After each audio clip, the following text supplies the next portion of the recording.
Salah satu penyebab beliau kena sakit gula, saya tanya dulu, kenapa mak kena gula? Karena aku kalau air manis tamu itu, dia buat teh di dalam ceret besar. Acara yasinan, kenduri, tamu banyak. Kalau nggak habis, aku sayang buang. Aku minum, itulah sebab kena gula. Nggak pernah dia membuang makanan.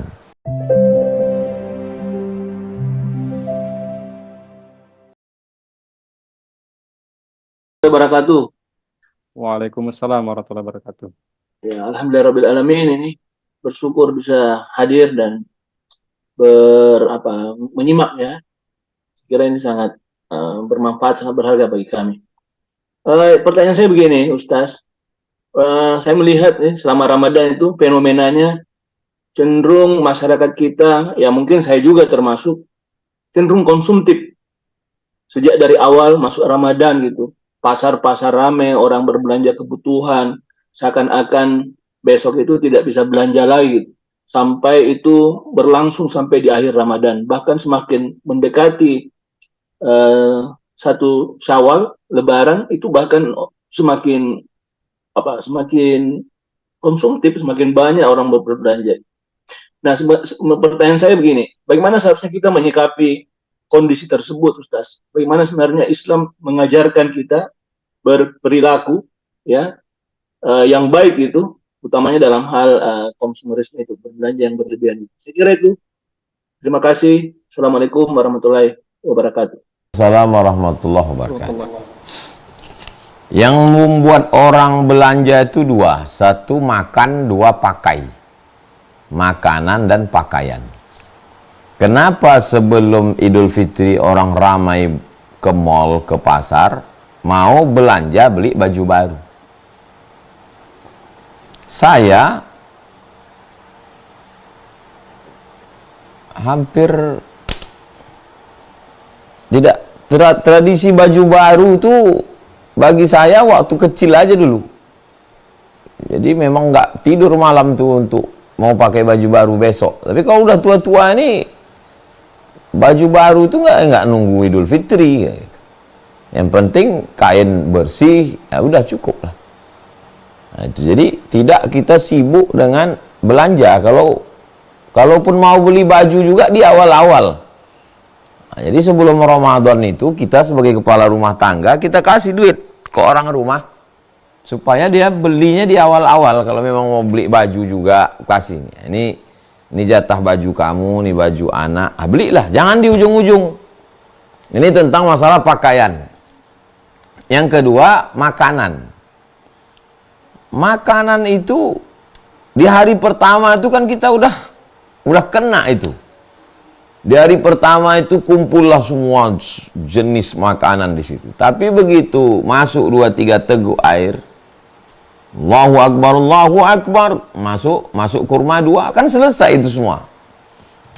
Yang tadi yang dibeli itu cendol dengan berbagai macam jenisnya itu kan cuman di ujung lidah aja itu. Kalau bahasa kampung kami, lapar mata namanya. Lapar mata itu maksudnya mata itu aja yang lapar. Nanti begitu udah masuk, udah hilang itu semua. Cuman masalahnya kita ini kan lupa. Jadi balik lagi kepada pendidikan orang tua. Jadi saya, alhamdulillah orang tua saya tidak mengajarkan mubazir makanan. Malah pantang, beliau ini pantang. Salah satu penyebab beliau kena sakit gula, saya tanya dulu, kenapa mak kena gula? Karena aku kalau air manis tamu itu, dia buat teh di dalam ceret besar. Acara yasinan, kenduri, tamu banyak. Kalau nggak habis, aku sayang buang, aku minum. Itulah sebab kena gula tuh. Nggak pernah dia membuang makanan. Jadi saya selalu melihat, saya serumah dengan beliau 11 tahun. Makanan nasi itu, nasi yang baru dikasihnya ke saya. Kan tercium itu nasi baru dimasak. Kemudian nasi yang dingin dimakannya. Saya bilang, kapan lagi mak mau bahagia mau makan nasi baru ini? Dibuang aja nasi sisa itu, masukkan ke kresek, buang. Itu nanti datang orang mengambil di tong sampah. Banyak orang punya ternak. Tak pernah dia membuang makanan. Jadi pendidikan keluarga itu yang tertanam luar biasa. Dari kecil diajarkan jangan ngambil makanan lebih. Jangan kau lapar mata. Lapar mata itu dari kecil saya sudah diajarkan. Lapar mata aja itu. Jadi ketika kita melihat dia tak pernah membuang nasi dingin pun. Kapan lagi lah makan nasi yang enak nih? Udah tua nih, makanlah nasi yang baru nih. Nah, aku tak bisa. Nah, itu. Jadi kita ajarkan ke anak-anak kita tentang dua nih. Pakaian. Kalau pakaian di awal-awal Ramadan tuh belikan. Kalau pakaian sudah, makanan sudah, pergi juga. Pergi ngapain? Nah, ini masalah ini. Kau mau kemana? Aku mau jalan-jalan ke ini. Mau beli apa? Entah, nggak tahu entah apa yang mau dibeli. Ini masalah. Nah, jadi kita tuh mesti tahu kita pergi ini apa yang mau kita cari. Kalau mau cari pakaian, udah. Mau cari makanan, juga udah. Nggak ada. Mau mutar-mutar aja. Kalau kata orang Melayu, mau pusing-pusing aja. Nah, ini nggak jelas ini. Sementara kesempatan Ramadan ini, apa yakin kita ketemu kita dengan Ramadan? Siapalah yang diantara kita nih yang yakin 100% dia hidup besok pagi? Nggak ada. Jangan kan tuh sampai ke Ramadan. Kita ini kan cuma niat aja ini, niat Ramadan. Saya selalu menganggap Ramadan itu Ramadan terakhir. Tahun lalu, ya Allah, hidup tak lagi. Tahun ini, begitu juga. Itu. Jadi, kita ajarkan ke anak, keponakan, ke santri, ke sahabat. 3. Makan, pakai, pergi tak tentu arah. Makanan, belilah makanan secukupnya. Pakaian secukupnya. Kita jauh-jauh hari kita beli. Dan kalau mau pergi, apa yang mau dicari ini? Pergi ini mau nyari apa ini? Biar jelas.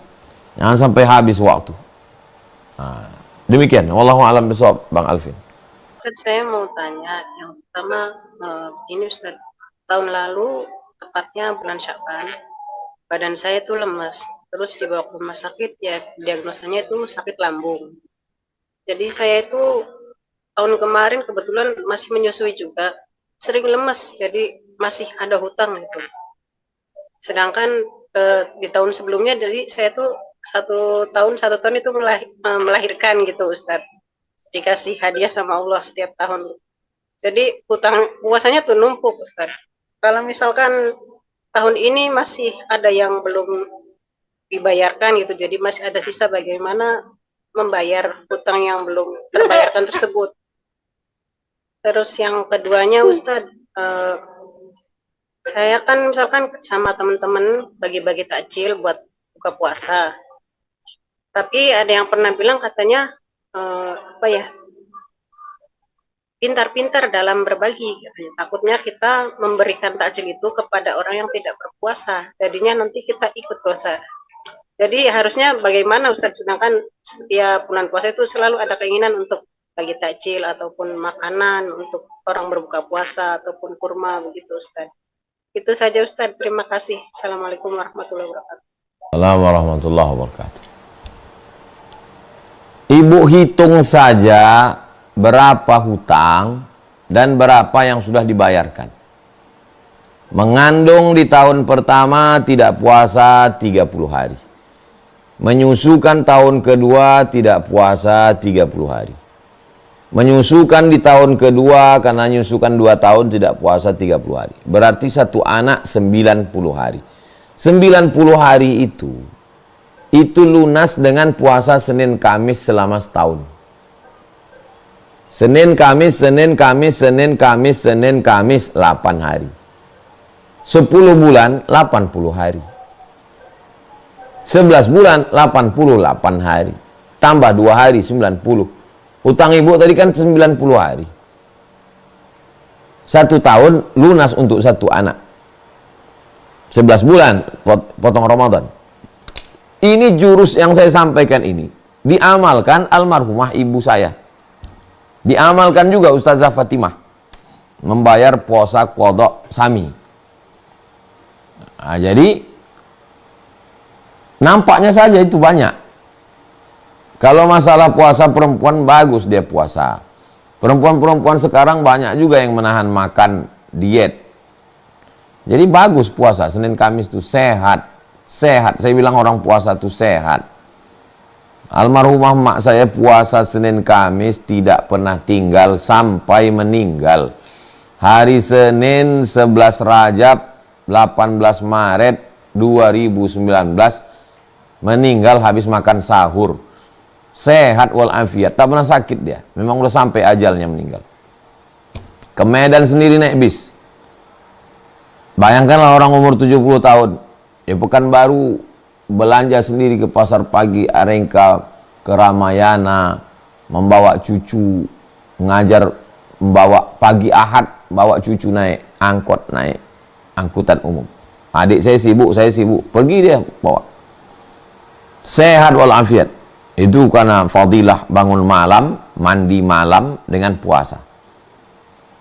Nah, ini tentang puasa ini bagus sekali. Bayar utang jangan jadi berat. Kalau udah terbiasa itu enak itu. Tentang masalah menyiapkan buka puasa untuk orang yang musafir. Alhamdulillah kami sudah melaksanakan ini karena dulu merasa terutang budi dengan Mesir. Di Mesir 4 tahun 4 kali Ramadan itu puasa makan gratis terus. Jadi saya kasih tahu ke Ustadz Al-Nobdinar, ketua Yayasan Tabung Wakaf Umat. Ustadz, kita dulu di Mesir kan makan gratis. Gimana kalau kita buat? Alhamdulillah sudah masuk nih tahun keempat ini. Ramadan. Dibuat gratis. Nggak pernah kita tanya kau puasa apa tidak. Kita hanya berusaha melatih jamaah ini jujur. Tapi kita nggak bisa cek dia, kau puasa mana? Enggak. Kalau ketika kita tengok, kita lihat di Madinah,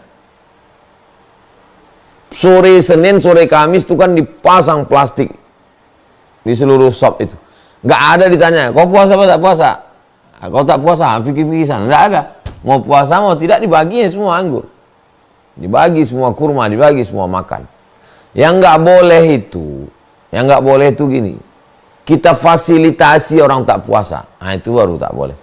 Ini kita ngasih buka puasa dan orang akan makannya setelah maghrib. Cobalah baca hadis tentang 3 orang yang bersedekah. Bersedekah dia siang. Malam apa kata orang? Kau tadi bersedekah siang? Iya. Itu yang kau sedekah itu kan orang kaya. Besok dia sedekah lagi. Malamnya apa kata orang? Itu yang kau sedekah itu pencuri itu. Besok dia sedekah lagi. Itu yang kau sedekah itu pezina itu. Kata Nabi, kau bersedekah sama pezina, mudah-mudahan dengan sedekahmu itu berhenti dia dari zinanya. Kau bersedekah sama pencuri, mudah-mudahan dengan sedekah kau itu berhenti dia dari mencurinya. Kau bersedekah sama orang kaya, bakhil, pelit, mudah-mudahan dengan sedekah kau itu bersedekah pula dia. Siapa tahu dari makanan itu terbuka pintu hatinya. Aku nggak puasa, nggak ada ditanya, orang dikasih barokah makanan. Ta'amus sholihin dawa, ucapan ulama. Makanan orang soleh obat. Tapi kalau udah jelas-jelas dia penjahat, pengedar, pencopet, kalau kita jelas ragu-ragu, ya kita kasih. Nahnu nahkumu bizawahir. Kita kan nengok zohirnya aja. Zohirnya baik, ya kita kasih. Masalah dia tak puasa, nggak mungkin kita congkel-congkel orang. La tajassasu, jangan cari-cari kesalahan orang. Demikian, wallahu a'lam bishawab. Ini asrama Pondok Tahfiz Quran Mahat Az-Zahra yang selama ini Bapak Ibu lihat, saksikan, support, bantu 23 sak semen batu bata sudah selesai. Barakallahu lakum fima ataitum wa barakallahu lakum fima abaqaitum wa ja'alaha lakum faquran. Semoga Allah berikan berkah rezeki Bapak Ibu semuanya. Jamaah hijrah bersama Ustaz Abdul Somad, Sidak. Tak dapat saya sebutkan satu persatu karena banyak sekali orang-orang baik yang tidak pernah menyebutkan namanya. Hamba Allah, hanya Allah yang dapat membalas kebaikan. Diberikan keluarga yang sakinah, mawaddah, warahmah. Diberikan keturunan yang soleh dan solihah. Diberikan rezeki berlimpah ruah, bisa berinfak, berwakaf, bersedekah sampai ke Baitullah, ibadah haji dan umrah. Husnul khatimah, masuk ke dalam surga bersama Rasulullah SAW. Ini asrama. Kelasnya Kita baru tadi peletakan batu pertama di depan rumah kayu. Di rumah kayu di sebelah sana kita akan bangun kelas. Tadi peletakan batu pertama, satu hamparan itu ada 3 sampai ke atas 4 lantai, insyaallah 18 kelas. Barakallahu fikum, jazakumullah khairal jaza. Wassalamualaikum warahmatullahi wabarakatuh.